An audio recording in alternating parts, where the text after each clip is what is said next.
Like 2020 had some incredible gains, saw some incredible gains in eradicating poverty in the United States of America as a direct consequence of cash payment plans like this. Census showing that the poverty rate fell in 2020 during one of the worst labor market shocks in U.S. history due to the combo of stimulus checks and federal relief and eviction moratoriums that reached millions both in and outside of the workforce, and this of course reflects the limits of the jobs to reduce poverty. Obviously, this is a terrifying proposition. This is not a good proposition because that would mean that, that would mean that Uber would be shittier and shittier. That would mean that it would get harder and harder to find, janitorial staff. That would make it harder and harder to have fry fryers and burger flippers at McDonald's. Okay? And you can't have that, folks. You fucking can't have that. Kidding me? Now, some bad news. Prescription drug reform has failed. Representative Kathleen Rice beat out AOC for a spot on the Energy Commerce, the Energy Commerce Committee in the House of Representatives. And Rice's no vote on prescription drug negotiation policy sunk the provision for now. A reminder that Kathleen Rice, who was chosen over Alexandria Ocasio-Cortez for that position, was put in that position of power specifically to do shit like this.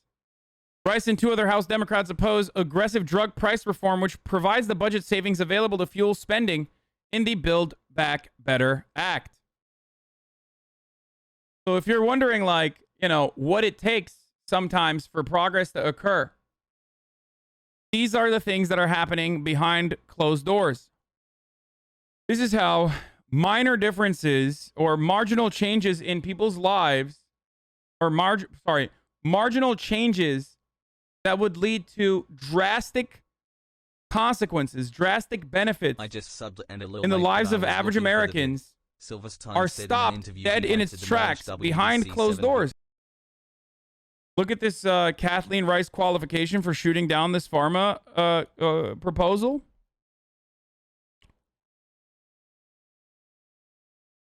Kathleen ran for district attorney of Nassau County in 2005 and shocked the Long Island political establishment by defeating a 31-year incumbent. Received national acclaim for her efforts to combat drunk driving, which led to a statewide overhaul of DWI laws, domestic violence, and gang activity before joining the office's elite homicide bureau. I don't see anything about energy or pharmaceuticals in here.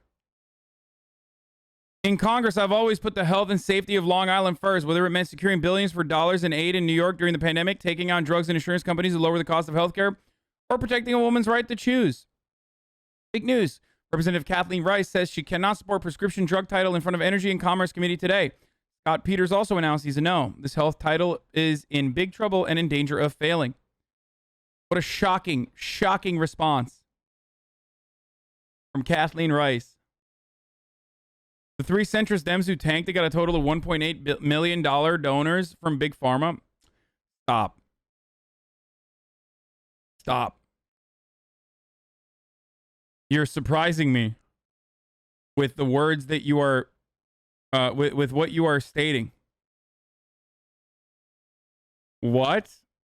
No. Scott Peters getting 88,550 from pharmaceuticals and 10,800 from Pfizer. 21,000 from insurance. 24,500 from pharmaceuticals. This is, of course, direct funding, and it doesn't include the all the PAC money that they also probably received and benefited from. Sellouts for nothing. Dude, that's a game changer. Are you fucking kidding me? That's a massive game changer. That amount of money is a lot for whatever fucking race that they're in, dude. It's a top industry. And it's not just that, chat. And by the way, I just want to remind you, that's just 1 year Okay? But what you also have to remember here is this is why I always say there are many tools to fucking pressure congressional Democrats beyond just like finger wagging that the Democratic Party does not engage in. Okay? The Democratic Party leadership does not engage in. Why do you think this guy's getting this money to get reelected? He's getting this money to get reelected because he's on the Energy and Commerce Committee. Do you not understand this? Believe Larry Elder, creator of the You think it's an accident that he's getting $37,500 from the oil and gas industry over the course of just one fucking year in 2021, between 2021 and 2022? He's getting it because he's on that fucking committee. If he was on 0 committees, he would not get the same amount of fucking money because he wouldn't have the power to fucking shoot down bills like this. So calling your fucking senator or begging them to do the right thing is not necessarily the best way to go about this. The unfortunate reality is that the best way to pressure these fucking dipshits is by pressuring party leadership to pressure these dipshits by threatening committee position removal. Why is this legal? How is this not bribery? My friend, it is bribery. I've talked about this a million times over, but it bears repeating. We in the Western world like to look down and make fun of countries like Pakistan where bribery exists, right? Except we have nepotism and bribery baked into our institutions. We have nepotism that is legalized and perfectly normalized in the form of legacy admissions in the colleges. We have bribery legalized and completely formalized in the form of lobbying and campaign contributions. Okay? That's how this works. But because we have made it legal, well, that's a lot different than the way that, we look down upon and I guess orientalize. Is that the proper term for this? We engage in Orientalism regularly. Whenever we talk about countries like Pakistan or countries like Turkey and like countries where there are corrupt states. And the only reason why we are above that is because we have legalized it. That's it. And the website that this information is coming from is opensecrets.org for the record, if you guys want to find out more. Moon 2L. By far the worst part about finding out shit like this is how damn cheap they buy these people off. Yeah, I mean, I couldn't do it though. Because there's a cap. There's a max cap. Like, if I had the opportunity to buy motherfuckers off, I would do it. It's just that I can't do it as an individual. That's why I would have to create a pack. And then get other people on board. And dump unlimited funds. And, have these meetings where Scott Peters comes to the pack and I say, hey, you want to get reelected? I got you, brother. Don't worry about it. I got you, baby. We got you. We got fucking $14 million in our pack. Okay? We will dump all of those fucking ads. We will destroy any and all enemies that you have. You will get reelected in the smoothest ride possible. Huh. Why don't you start a pack? It's fucking insane, dude. No, I'm not going to start a fucking pack. It's like the same energy as like, oh, do you want to change the system?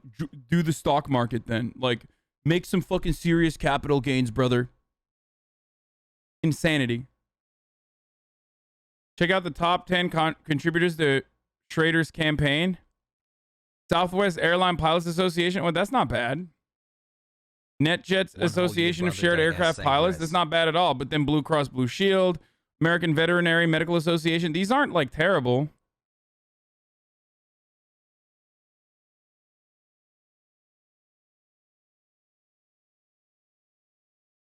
Oh, this is all top 5. Never mind. National Turkey Federation. What the fuck? National Propane Gas Association. Don't you see the often Western-backed Middle Eastern leaders as a whole nother level of corrupt? I mean, just experience of Iraq government officials are literally mafia. If you think that the American government isn't just as corrupt as the Iraqi leadership or the Afghan leadership, you have been brainwashed by American media or Western media in general into thinking that, like, what we do here is acceptable. Okay? Are you nuts? And I'm literally showing you the legalized process in which people fucking bribe government officials, and you're staring at that and going, well, these guys are like a little bit more corrupt, I think. Thank you, Hasan and Mike from It's just PA. like we literally Let's go, fully chat. legalize the corruption so you don't see it as corruption. That's the difference. Dude, like, I mean, dude. Here's a great example of this, okay? Dick Cheney resigned as the CEO of Halliburton in July 25th, 2000. Okay? He started off, you know, in his last term, he was on the Board of Council of Foreign Relations, Foreign Policy. Okay? He joined the American Enterprise Institute immediately, AI, which is fucking awful, okay? One of the worst think tanks of all time, public policy research think tanks of all time, reactionary right-wing psychopath. Then he served as a second term as a Council of Foreign Relations Director. That's so weird. The revolving door just keeps revolving, dude. So odd. And then he went on from 1995 until 2000 to serve as the chairman of the board and chief executive officer of Halliburton, a Fortune 500 company. One of the world's largest oil field service companies. Chat. Now, it's really interesting because he ended his CEO term as the Halliburton CEO in July 2000. I wonder what happened immediately after that. Oh, that's right. He became vice president of the United States of fucking America. That's true. That is what happened. And the only reason why he didn't actually fucking become president is because he had a gay daughter. Halliburton reportedly reached an agreement on July 20th to allow Cheney to retire with a package estimated at $20 million. Wow. Wow. Kind of interesting. Well, it must have been nice. I wonder if that $20 million compensation package paid dividends back to Halliburton and also back to Vice President Dick Cheney. Oh, that's right. Dick Cheney got us into Iraq. I want to see what Halliburton's stock price looks like. I just want to look at like what happened to Halliburton stock prices.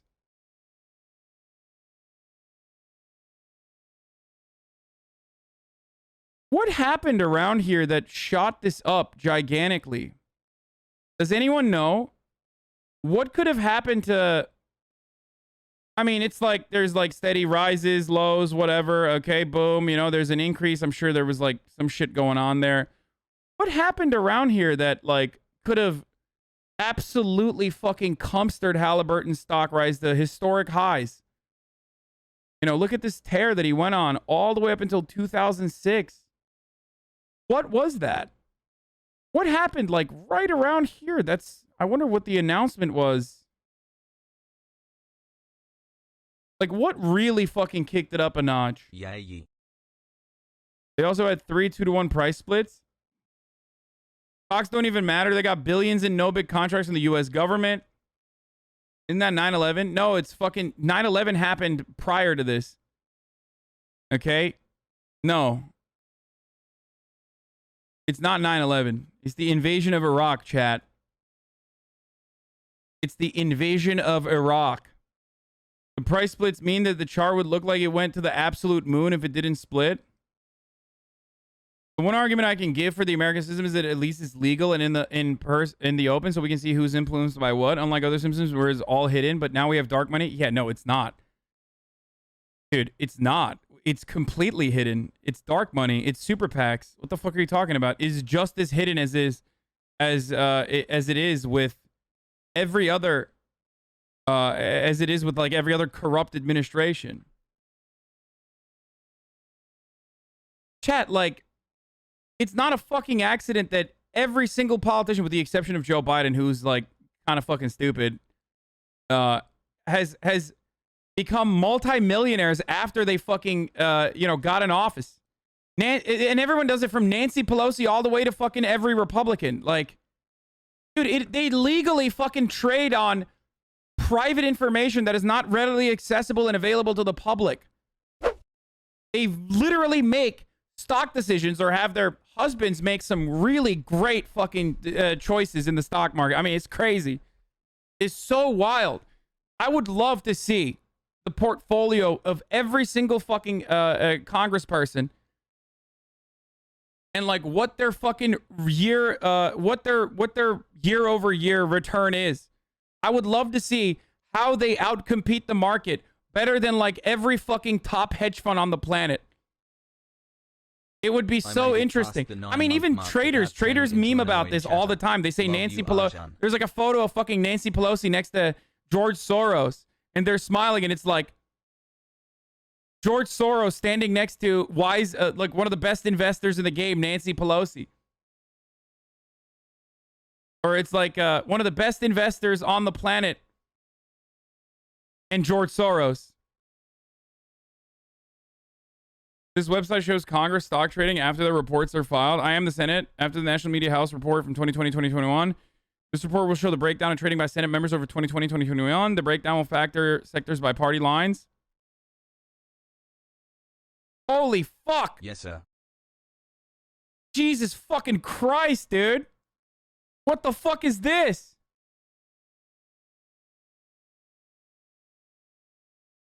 Republicans were just going nuts, dude. They were going crazy. I mean, look, let me tell you something. They're just they're just retail traders, brother. I don't know what you guys are upset about. Like, how the fuck is this legal, dude? How is this legal? How is any of this legal? You are now a conspiracy theorist? I'm a conspiracy theorist for talking about something that is well documented, that like, I want to know what the senators and representatives and their stock portfolios and their yearly fucking, like their yearly return percentages look like in comparison to the fucking average, in comparison to the fucking retail investor, the retail trader, in comparison to like institutional traders, in comparison to hedge funds. And I would just want to see, like how much better they perform than everyone else. And their spouses too. Because it's not just fucking the immediate spouses also make a fuckload too. Yeah, they must be smarter. They're just like really good, dude. They're just really wise. They're just really wise traders. That's why they fucking sit in Congress and don't do dick and instead fucking trade. Dianne Feinstein's husband's stock trades. Oh, dude. Feinstein talks with the FBI about her husband's stock trades. California senator says she had no involvement in the transactions. Oh, totally, dude. Totally. Anyway, let's get to the fucking videos. Let's get to Newsom. Let's get to the fucking CA recall, boys. Let's do it, okay? A wise retail trader knows that you got to fucking hold. Okay? You got to hold for the top of the hour ad break, for example. But of course, the wise retail trader already knows that you can invest $4 a month, because it's September right now, to get a fucking Twitch subscription to this channel, which will help you avoid those ads if you want an ad-free broadcasting experience, that is. All these daily streams, whether big or whether small, so there he is again. Hasan is streaming. Hasan is streaming. You wait.